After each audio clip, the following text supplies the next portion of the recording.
Voilà, mesdames et messieurs, c'est ce générique qui retentit dans vos cliquettes et qui défile, sur les écrans de vos smartphones, de vos télévisions Android, sinon votre Smart TV également qui annonce cette émission politique sur TPC+. Nous sommes dimanche 7 novembre 2021 et si toute l'équipe, s'est mise en place, c'est bien évidemment pour vous fournir de quoi il est question. Notre invité en plateau, Habib Isaac Adjaï, les membres de la majorité présidentielle, membre du Creuset des CCC, c'est au niveau de la 19e circonscription électorale. Il est aujourd'hui, vous le savez bien d'autant plus que moi, que j'ai été toujours accompagné, cette fois-ci en lieu et place de quelqu'un.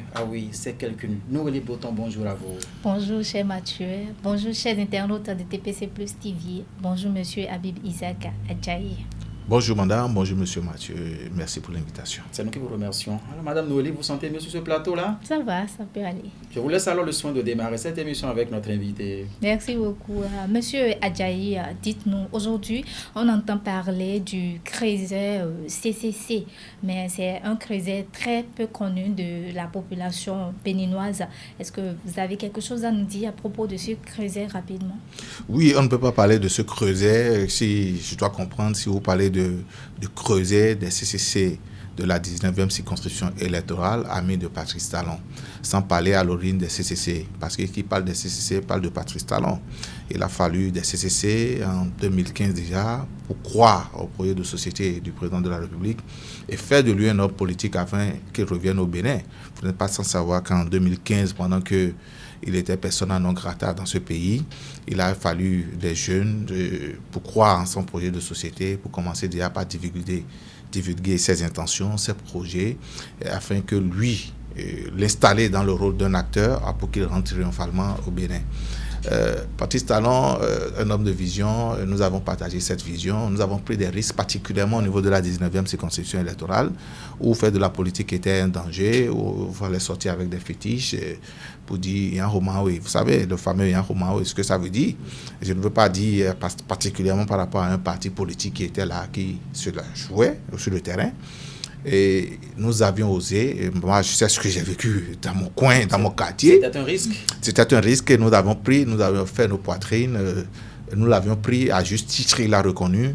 Et il nous l'a dit dans cette fameuse salle du Bénin Sheraton Hotel, je me rappelle encore, il nous disait, il nous regardait droit dans les yeux, Monsieur le Président de la République, ici sur ce plateau, je vous le rappelle, quand vous étiez en train de nous dire que nous étions vos amis, nous y avons cru. Et c'est dans cette croyance que nous sommes restés pour d'autres, particulièrement au niveau de la 19e circonscription électorale, et nous nous sommes retrouvés dans ce creuset. Parce que nous avons compris qu'il faut non seulement continuer de donner de la visibilité aux actions du président de la République, mais d'autres, pour la plupart, certains caressent encore le rêve un jour de voir l'appel du président de la République rentrer sur le téléphone. Monsieur le président de la République, c'est votre promesse. Vous l'avez dit, moi j'y ai cru. Mais particulièrement, je n'espère pas votre appel sur mon téléphone, mais d'autres rêvent à cela. Et de ce creuset nous permet de caresser tant bien d'autres choses auxquelles nous continuons de croire, de penser, parce que nous croyons en votre sincérité, en vos paroles, aux engagements que vous avez pris, Monsieur le Président de la République. Vous vous adressez au Président de la République? J'ai profité de votre plateau, non seulement que pour éclairer les internautes, mais pour profiter pour m'adresser au Président de la République. Est-ce que c'est dit que vos attentes en appartenant à ce creuset ne sont pas atteintes, les attentes ne sont pas comblées? Je dirais, si je dois trahir mes amis en disant oui, c'est cela de trahir mes amis. Mais écoutez, il y a beaucoup de choses. Vous savez, aujourd'hui, il ne faut pas faire la langue de bois. Quand vous n'êtes pas très proche de quelqu'un qui est très proche du président de la République, on ne vous écoute pas. Ça devient un peu long. Il faut d'abord être très proche de quelqu'un qui est très proche du président de la République pour pouvoir se sentir mieux dans cette République aujourd'hui. Nous ne sommes pas là pour faire la langue de bois, nous sommes quand même là pour dire certaines choses. Et je pense que je parle du creuset, en parlant du creuset, et dans ce creuset, nous avons beaucoup de choses à dire, à partager. Et continuer de soutenir le président de la République, donner de la visibilité à ses actions et espérer un jour certaines choses se réaliser à travers toutes ces choses que nous sommes. Il a eu à nous dire dans cette fameuse salle du Bénin Sheraton Hotel. Nous continuons de croire que le président de la République a encore le temps de penser à ses amis, parce qu'il reste et il restera notre ami à nous tous. Dans ce creuset de CCC, il y en a qui ont été nommés, ou bien est-ce qu'il n'y a pas eu qui ont été nommés dans ce creuset? Est-ce qu'il y a eu de promotion? Voilà le thème approprié. Je répondrai autrement, je vous dirai, si pour avoir fait campagne au président Patrice Talon en 2016, si c'était ceux qui étaient très proches de quelqu'un qui était très proche du candidat, Patrice Talon ne serait pas président de la République. Donc, par conséquent, si ce n'est que ceux qui sont très proches de ceux qui sont très proches du président de la République qui peuvent avoir la chance de sourire dans cette République, je pense que ça ne pourrait pas aller. Donc, il y a un péché quelque part. Le président Patrice Talon, je ne voudrais pas vous interrompre, le président Patrice Talon est un homme très ouvert, très sociable et qui respecte ses amis. Je me rappelle quand on parlait de son ami, le grand ami des CCC aussi, M. Olivier Bokor dans ce pays, sa réaction par rapport aux nombreux voyages qu'il a eu avec lui dès son arrivée. Moi, j'ai compris à travers ses propos que c'était un homme très fidèle en amitié. Donc, moi, il m'a désigné en tant que son ami, devant témoin. Il a désigné bien de concitoyens en tant qu'ami à lui. Il nous a dit un certain nombre de choses. Nous croyons que nous sommes dans son amitié, étant dans les liens d'amitié d'un individu. Je ne parle pas du président, de monsieur comme Patrice Talon. C'est un homme d'engagement et il respecte ses amis. Donc, par conséquent, nous attendons encore des choses de lui. Nous sommes tentés de vous demander si Habib Isaac Adjahi ne réclame pas indirectement un poste, une nomination éventuelle. Non, mais moi, c'est la dernière chose. Si jamais, je le dis sur ce plateau, on me proposait un poste, oui, je dirais autre chose. Oui, un poste, oui, ça m'aiderait. Ça arrangerait ma situation d'une manière ou d'une autre. Mais je dirais oui, un poste, oui, pour moi. Est-ce qu'il ne serait pas mieux de faire autrement? Sur autrement, je ne vais pas le dire sur ce plateau, mais je ne suis pas ceux qui recherchent des postes parce que je n'ai jamais travaillé, pour quelqu'un d'ailleurs, je suis autonome. Mais si on me donnait la possibilité de dire un jour, vous rêvez de quoi? Qu'est-ce qu'on peut vous faire? Parce que nous sommes en République, nous travaillons. Je ne demanderai pas un poste. Mais procéder autrement.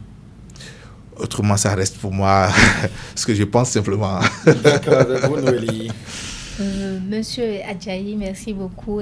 Un mois déjà que la rencontre Talon-Yahi a eu lieu. Et oui, justement, un mois déjà que les deux chefs d'État se sont rencontrés et tout. Jusque-là, des promesses ont été faites parce que suite aux doléances émises par l'ancien chef de l'État, Thomas Boni-Yahi, nous sommes 22 septembre 2021. Nous sommes déjà dans le mois de novembre actuellement.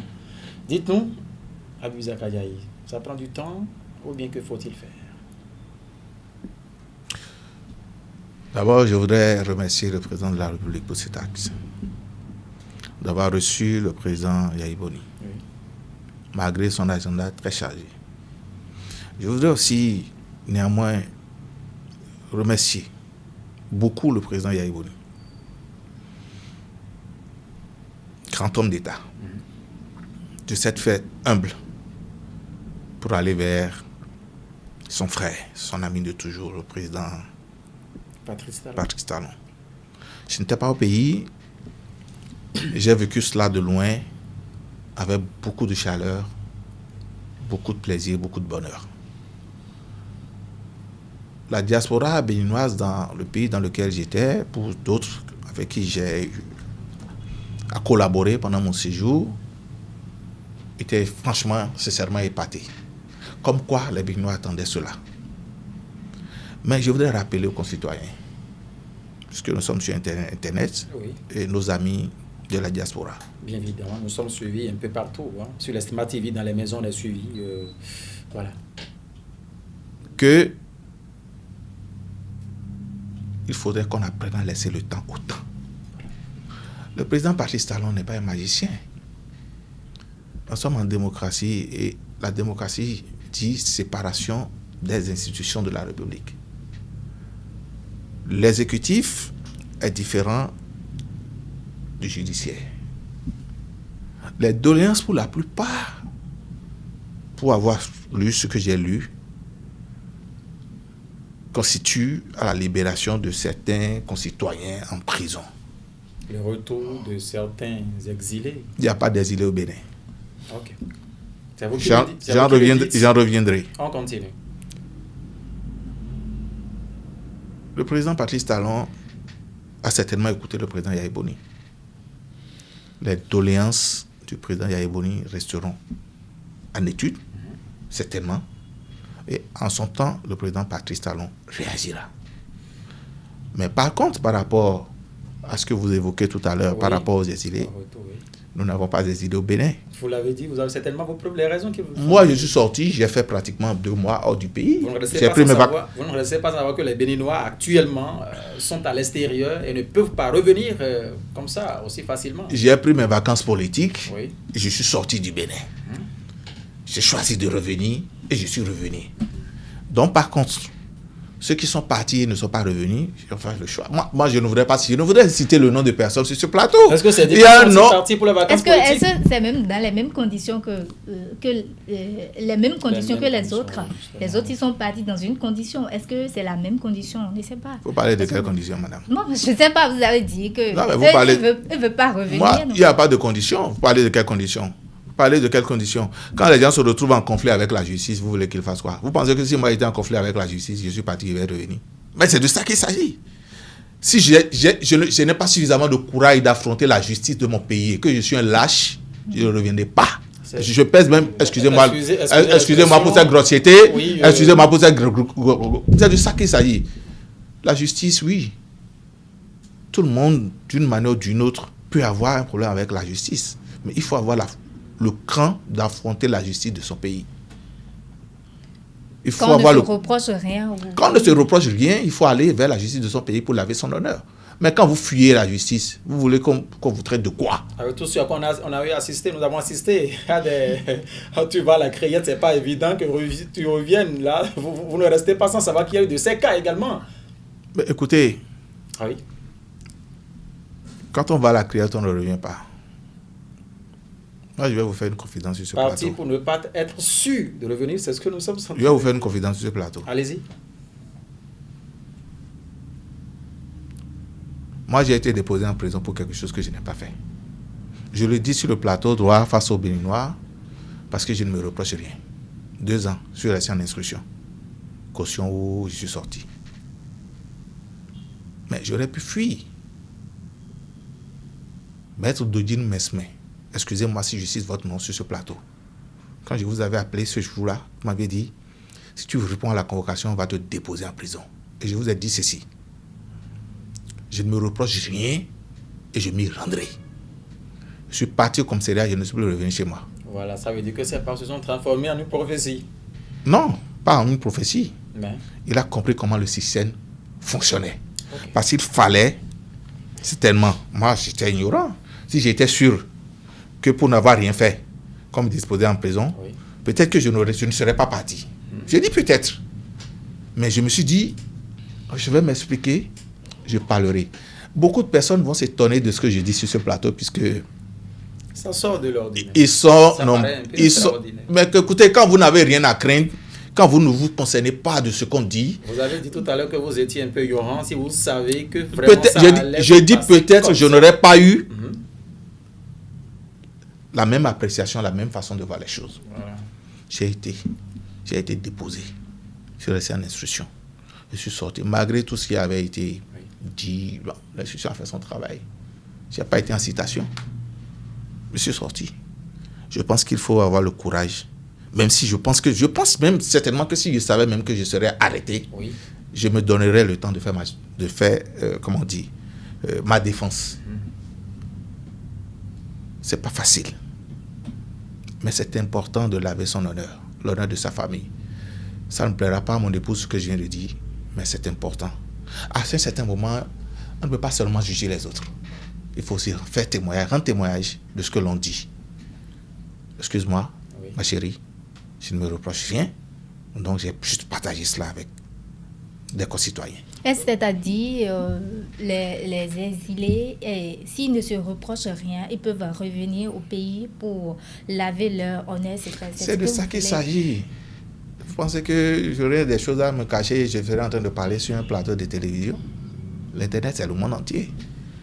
Isaac Habib Adjahi, donc pour vous, il faut laisser le temps de faire son temps, puisque les Béninois pour la plupart, se sentent impatients parce que ça veut bien. Impatients par rapport à... Ça fait Parce que déjà ça plusieurs tarde. semaines, le chef de l'État ne dit rien. Qu'est-ce qui s'est passé? À quoi servira donc cette rencontre avec les deux hommes d'État?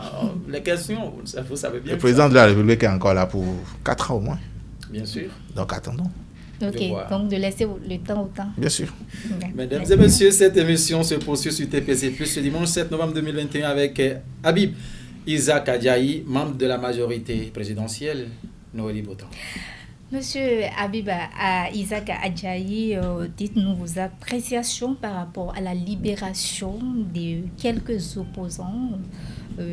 Bon, je peux citer le cas de Rontondi, par exemple. Et Rontondi et autres. Est-ce qu'on peut tenter de dire que ce sont les doléances qui sont en train d'être appliquées comme ça? Je dirais simplement que la justice de mon pays fonctionne. Et il faut permettre à la justice d'aller à son rythme parce que la justice a son rythme. Simplement, je ne dirai pas plus. C'est ça. Ben, vous ne restez pas sans savoir que ce n'est pas seulement ces concernés-là. Il y en a d'autres qui pouvaient peut-être déjà être libérés si la justice se prononçait véritablement sur leur situation. La justice a son mode de fonctionnement. Oui. Qui n'est pas notre façon à nous de voir et d'apprécier les choses. Je continue de dire, nous devons permettre à la justice de continuer à faire son travail. Donc pour vous, il faut toujours laisser le temps au temps, comme vous avez l'habitude de le dire. Laissons le temps à la justice, dans son temps, de faire son travail. De faire son travail. Bien sûr. Ok. Merci à vous. Donc l'actualité au Bénin, c'est également la vote de loi sur la légalisation de l'avortement au Bénin. Vous êtes femme, Noélie Botan. L'avortement au Bénin, désormais légalisé. Il est avec nous, en face de vous. Monsieur Isaac, Monsieur Adjaï, la loi sur l'avortement au Bénin. Les interprétations vont dans presque tous les sens. Et vous, qu'en dites-vous sur cette loi? Je voudrais pas corriger, rectifier quelque chose que mon cher ami Mathieu vient de dire. L'avortement n'a jamais été légalisé au Bénin. Ben c'est ce que nous entendons dire. L'avortement a été légalisé. C'est ce qui court à travers les lèvres. Habib Isaac Adjaï. Ce qui court à travers les lèvres, oui, c'est différent de ce qui est écrit dans la loi. D'accord. Et qu'est-ce qui est écrit dans la loi? La loi, il y a un encadrement juridique qui a été fait. Et ce n'est pas une exclusivité, ce n'est pas aujourd'hui. Depuis plusieurs années, je crois, 2003. Oui, 2003. Oui, 2003, il y avait déjà une loi qui encadrait la chose. Et cette loi, aujourd'hui, a été actualisée. Là, je parle d'actualisation de la loi parce qu'il y a eu des dispositifs qui ont été ajoutés à l'ancienne loi pour en faire une nouvelle loi. D'au moins 200 femmes décèdent dessus d'un avortement clandestin au Bénin tous les ans. Avec l'encadrement qui vient d'être fait. Parce que ce qui fait le tollé sur la toile et sur les lèvres. Et beaucoup disent, je souhaiterais que vous ne puissiez plus répéter ce qui se dit sur les lèvres et que vous puissiez dire ce qui est dans le test, dans les tests juridiques, dans la loi. Vous ne restez pas sans savoir que toutes les lèvres qui prononcent, en tout cas qui chantent légalisation de l'avortement au Bénin, ne sont pas allées au test. Voilà justement ce qui s'y trouve, raison pour laquelle nous exploitons les expressions afin de vous permettre d'élucider mieux un peu la situation. Si, je comprends, mais je voudrais mieux que vous puissiez le dire autrement. Sans souci. Allez-y. Parce que ce qui fait aujourd'hui, je dirais même le buzz, si je dois me permettre ce mot, allez-y, c'est l'article 17-1 qui parle de détresse de la femme, émotion, difficultés économiques pour son bien, etc. C'est tout ce que vous avez lu pour son bien à elle et pour celui de l'enfant, demande de pouvoir avorter. Mais écoutez, il faut attendre les décrets d'application de la loi. Parce qu'il faut des décrets d'application pour expliquer comment est-ce que la loi sera pour expliquer la praticabilité de la loi. D'une part. De deux, moi, je suis médecin, je ne sais pas si il fallait justifier avoir un agrément ou bien une autorisation pour un avortement si c'est dans un collège d'experts, dans les CHD que ça va se passer, ou c'est un juge, il faut se référer pour demander l'avis d'un juge. Mais la loi dit qu'il faut apporter les preuves de ce qui vous motive à pouvoir avorter. J'estime que si on demande des preuves, c'est que si ces preuves ne sont pas justifiées, on ne vous le permet pas. Sauf si vous dites que plusieurs hommes vous ont violé. Et à cet effet, il faut déposer une plainte pour une enquête. Parce que l'avortement, jusqu'à preuve de contraire, reste et demeure encore un crime en République du Bénin. Mais la loi a encadré, a mis certaines dispositions. Et je parie aussi qu'on ne peut pas parler d'avortement sans demander à la femme, tu l'as eu avec qui? Je ne sais pas pourquoi les gens s'affolent. Parce que le policier qui est rentré dedans et a voulu manipuler nos concitoyens, on se retrouve dans des situations bizarres. J'aurais voulu que les uns et les autres prennent la loi, lisent la loi et attendent les décrets d'application de la loi avant de commencer par s'affoler. Donc, on va patienter. Permettre au président de la République de prendre les décrets d'application de la loi et maintenant revenir, si vous m'invitez, sur ce plateau pour en discuter proprement et de façon plus approfondie. Et nous amener aussi à expliquer à nos concitoyens que nous sommes en démocratie, bien que nous soyons dans un pays laïque. Et que moi, ma liberté commence là où commence celle des autres. Celle des autres. Et que chacun est libre de ses convictions, chacun est libre de ses opinions. Nous devons faire le choix de la tolérance. De la tolérance, pourquoi? Parce que il y a des concitoyens qui meurent. Même des gens qui avortent 2-3 fois par an. Oui. Je soupçonne. J'en ai soupçonné. Se plaignent. Vous dites, et le minéraux. Mais c'est quoi ça? Nous sommes dans quel pays? On ne peut pas vouloir quelque chose aussi et son contraire. Il faut travailler à améliorer les conditions de vie des populations. Et c'est ce que le gouvernement essaie de faire à travers cette loi. Voilà. Okay. Alors, pour vous, c'est un encadrement et tout afin de régulariser cette situation qui fait des morts. Ce n'est pas pour moi. La loi dit que c'est un encadrement juridique qui est fait. Ce n'est pas personnel. La loi dit que c'est un encadrement juridique qui est fait.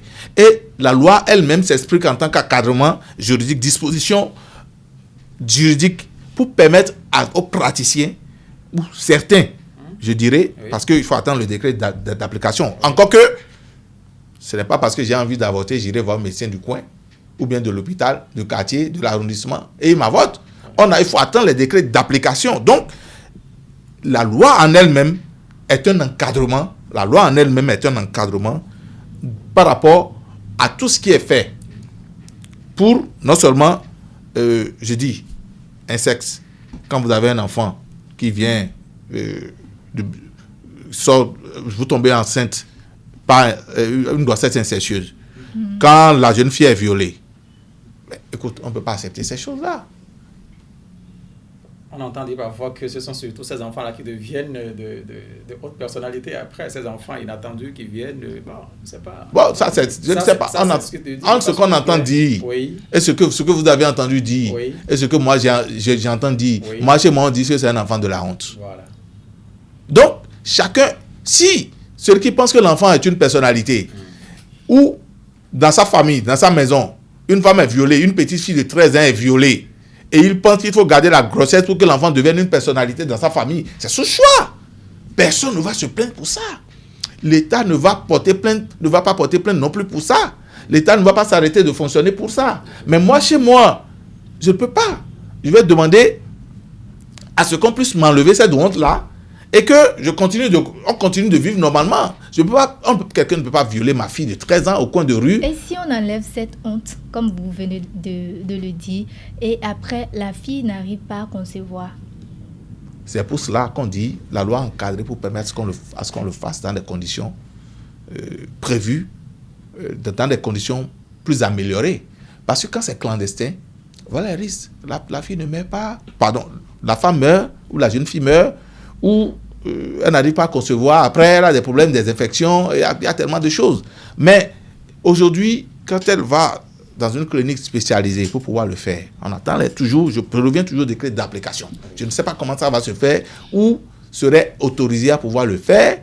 Dès que ces dispositions seront mises en place, nous saurons où il faut aller. Et je suis sûr qu'avec un encadrement médical, on va le faire de façon plus adéquate. Vous savez, dans une boutique, boutique au coin du rue, Il y a un travail qui est là, on te met derrière et puis on commence par...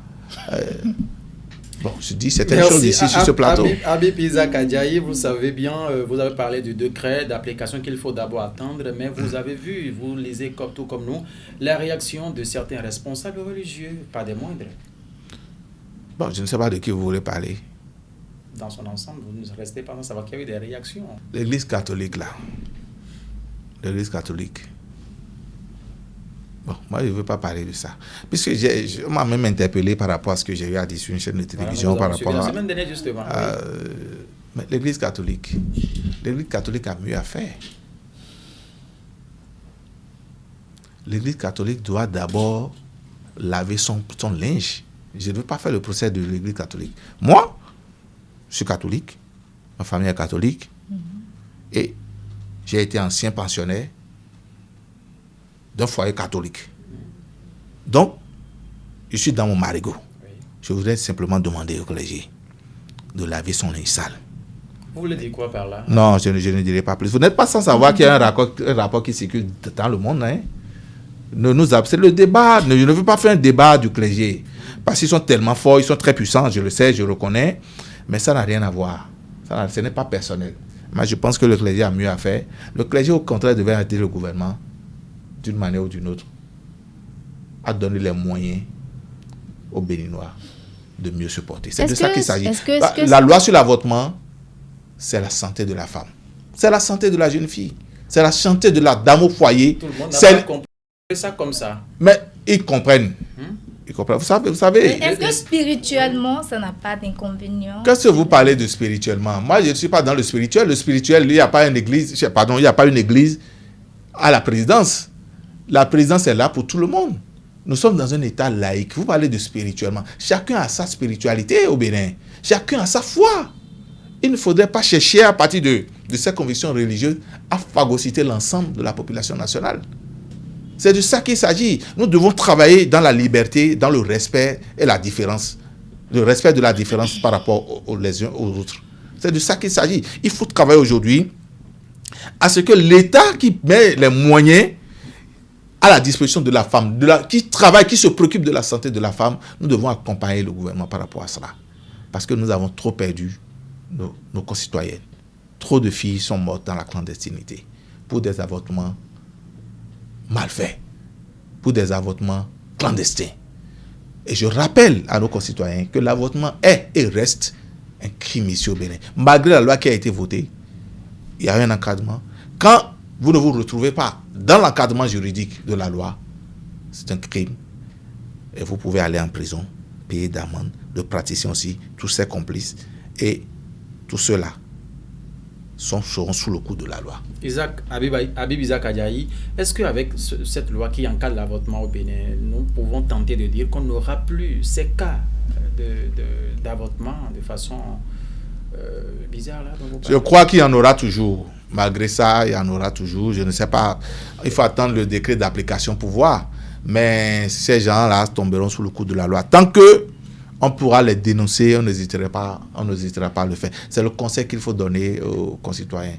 Tant qu'on n'hésitera pas à les dénoncer, chaque fois qu'on aura l'opportunité de les dénoncer, il ne faut pas hésiter à pouvoir le faire.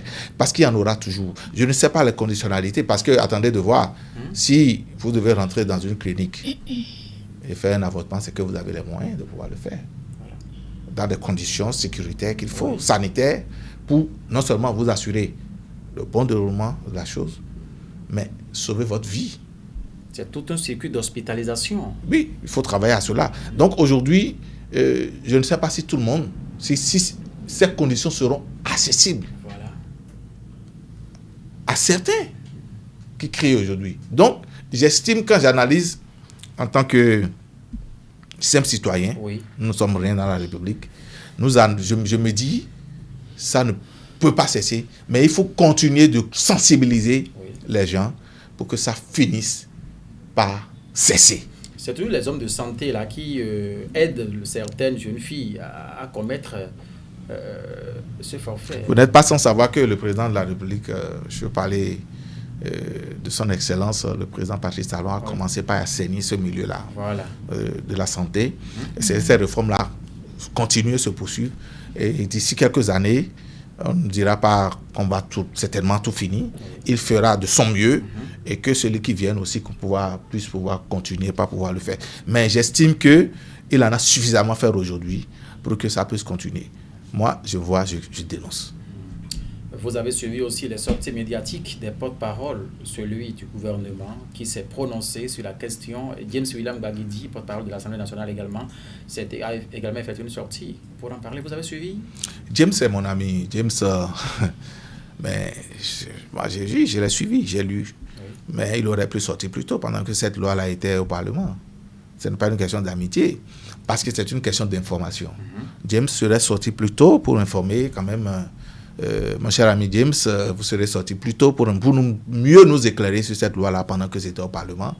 Mais je me suis dit que c'est le médecin après la mort. Le gouvernement essaie dans son rôle, puisque le gouvernement a conçu la loi, a mis à la disposition des députés.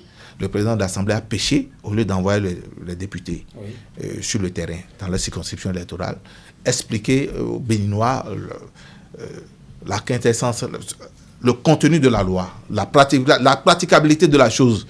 Il ne l'a pas fait, il est resté là dans son truc, il a parlé, il a joué au Saint-Enfant. Donc il fallait ces dispositions préalables, c'est ça? Mais je pense quand même que tout ça, c'est médecin après la mort. Les gens ils savent ce qu'ils ont fait. Ils sont passés à côté. Et lorsqu'on dit qu'il n'est jamais tard de mieux faire, vous vous inscrivez dans quelle logique?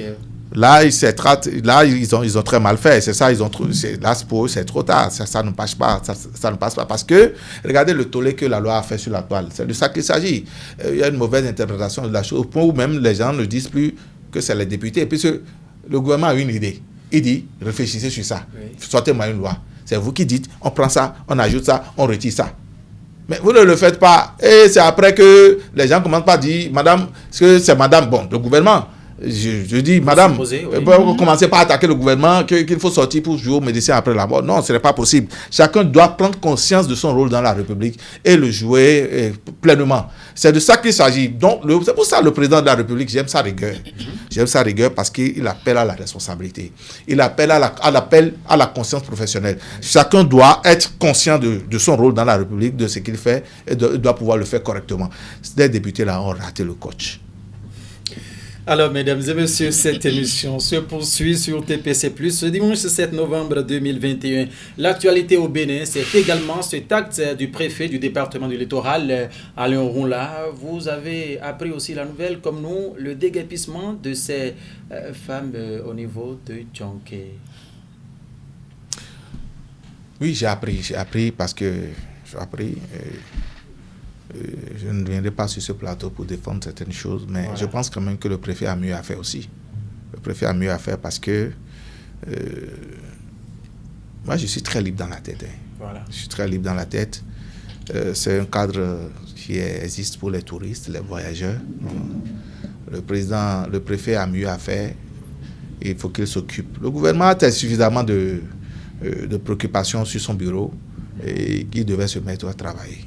Moi, je pense que le ministre Ronla, le préfet Ronla n'a qu'à se mettre au travail, que de perdre son temps dans les rues, dans la nuit et à traquer les puces. C'est pour assainir le milieu. Écoutez, c'est le plus vieux métier du monde. Qu'est-ce que vous croyez? Ce n'est pas à lui de venir mettre fin à cela. Même après lui, ça va exister. Il est là pour combien de temps? Il n'est pas là pour 10 ans. Bon, peut-être il veut faire quoi? Utiliser cette place l'espace autrement, pour faire quelque chose d'autre. L'espace autrement, je pense qu'il s'y est mal pris. Il devait aller les rencontrer les promoteurs de ces espaces-là, leur discuter. Je veux prendre cet espace pour faire autre chose. Mais non pas commencer par traquer des gens et les déposer à la police. À quelle fin? Je ne sais pas. Je trouve que ça paraît bizarre pour moi. Je n'apprécie pas. Ces femmes vont désormais constituer dans des caps, on entend dire, par certaines personnes, dans la ville, une fois elles ont été déguerpies. Mais écoutez, pour des touristes, il y a des voyageurs dans le pays. Je suis très libre dans la tête. En ce moment où le président de la République travaille pour le tourisme, à ce que les gens viennent au Bénin, qu'est-ce que vous croyez? Quand les gens viennent au Bénin et puis ils viennent investir, ils ont envie de se faire plaisir, ils ont envie de se distraire, ils ont envie de s'amuser. Et puis, ce n'est pas évident que la femme dans la rue puisse répondre à leurs attentes. Donc, comprenez que c'est comme ça que ça fonctionne. C'est vrai que c'est difficile d'en parler parce que c'est un sujet, certaines personnes n'aiment pas en parler, mais moi je suis très libre dans la tête, je pense que le préfet a mieux à faire. Mesdames et messieurs, l'émission se poursuit. Noélie Boton, l'actualité, c'est également Jean-Michel Abimbola qui est à l'extérieur. Pour quelle cause? Allez-y. Pour la restitution des trésors royaux, dites-nous, est-ce que vous avez quelque chose à dire à propos de ça? La restitution des 26 œuvres d'art des royaumes qui vont revenir au Bénin. Qui vont revenir bientôt, le 9. Hein? Le 9, bien sûr, s'il y a bonne mémoire. Oui. Vous avez dit le ministre Jean-Michel Abimbola. Oui, il est là-bas, il est en Il France. accompagne toute une délégation. Moi, je dirais le président de la République. Oui, il a représenté le président de la République. Voilà. Monsieur Patrice Talon, président de la République du Bénin, vous êtes un visionnaire. Vous aimez tellement vous adresser à qui de droit? Ben oui, je suis sur ce plateau, c'est une opportunité. Vous savez, tout le monde ne vient pas sur un plateau de télé. Et chaque fois que vous venez, c'est une opportunité qui vous est donnée. Voilà. Et je voudrais saisir ce plateau pour remercier sur ce sujet le président de la République, Oui. qui a vu, qui a pensé et travaillé pour que ce soit une réalité. Et vous venez de... Monsieur le président de la République, vous venez de changer l'ordre des choses dans le dispositif touristique africain. Désormais, les États africains verront autrement les choses. C'est ça un leader. Vous êtes un vrai leader, monsieur Patrice Talon. Merci beaucoup. Mais avec les Blancs, on ne sait jamais ces œuvres-là. Est-ce que c'est les originaux ou bien c'est les copies? On ne sait jamais. Avec les Blancs, il faut s'attendre à tout. Moi, je suis un acteur politique. Donc, par conséquent, je suis un responsable. Et je peux vous dire que nous devons faire confiance à nos partenaires. Et je peux vous rassurer également qu'il n'y a pas de souci à ce niveau. En tant que, si vous posez la question en tant que citoyen, je vous rassure que l'État prendra toutes les dispositions qu'il faut pour que nous ne soyons pas trichés, simplement. Vous savez, une chose est de réussir à récupérer ces œuvres d'art. L'autre chose, c'est sa conservation. Le nombre d'années que ces objets ont passé à l'Hexagone, vous avez vu, malgré tout cela, les images qui ont défilé sur la toile, c'est des objets qui ont été entretenus. La conservation ici au Bénin, à Bibiza Kadiaï, comment pensez-vous que cela peut se faire? Non, mais écoutez, regardez déjà le budget du ministère du Tourisme. Oui. Et tous les moyens colossaux, des centaines de milliards qui ont été déversés dans ce secteur pour pouvoir relancer les activités touristiques au Bénin. Donc, le président de la République est un sachant du milieu. Oui. Et les moyens ont été mis. Allez-y, faites votre incursion à la NPE pour comprendre tout ce qui se fait dans ce secteur. Je peux vous rassurer, pour avoir discuté avec un cadre de cette agence, oui, que beaucoup de choses se font et beaucoup de choses ont été mises en place. Les œuvres vont directement à la présidente de la République, oui, le temps que tout ce qui est prévu d'être fait soit effectivement bien fait et terminé avant de rejoindre Ouida et plus tard, je crois, à Bomé. Donc, soyez rassurés, il n'y a pas de souci à ce niveau. Alors, chers amis téléspectateurs, amis internautes, nous sommes presque à la fin de cette émission. À Bibiza Kadiaï, oui, le temps est allé un peu peut-être trop vite. Trop vite, oui. Alors, vous avez certainement un conseil à la jeunesse, à la population entière, sur tout ce que nous avons eu à dire sur ce plateau. Je voudrais simplement dire à mes concitoyens jeunes, oui, que le leader, c'est celui qui porte une vision. Le leader, c'est celui qui sait ses ambitions pour la vision du groupe. Le leader doit être prêt à se sacrifier. Que c'est ce que le président de la République s'évertue à faire depuis plus de 5 ans. Nous devons travailler à le soutenir, à l'accompagner, pour que le Bénin de demain gagne à la fin de son second mandat. Je vous remercie.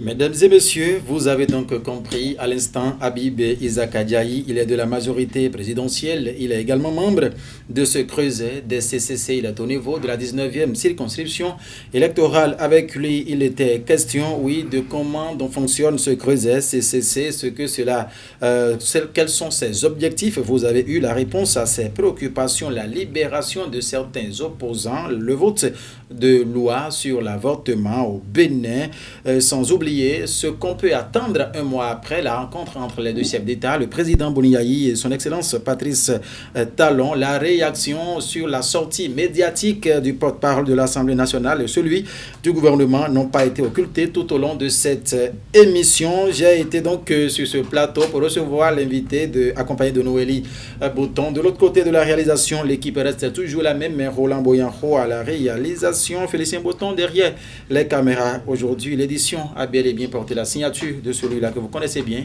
Laurent Agboto-Edo. Noélie Bouton, c'est la fin de cette émission. Merci à vous. Merci, Monsieur Mathieu. Merci, et merci à Habib Isaac Adjahi. Merci, madame. Merci, Monsieur Mathieu. Merci à chers internautes de TPC Plus TV de nous avoir suivis. Le rendez-vous, c'est encore dimanche prochain, si Dieu nous prête vie. Au revoir.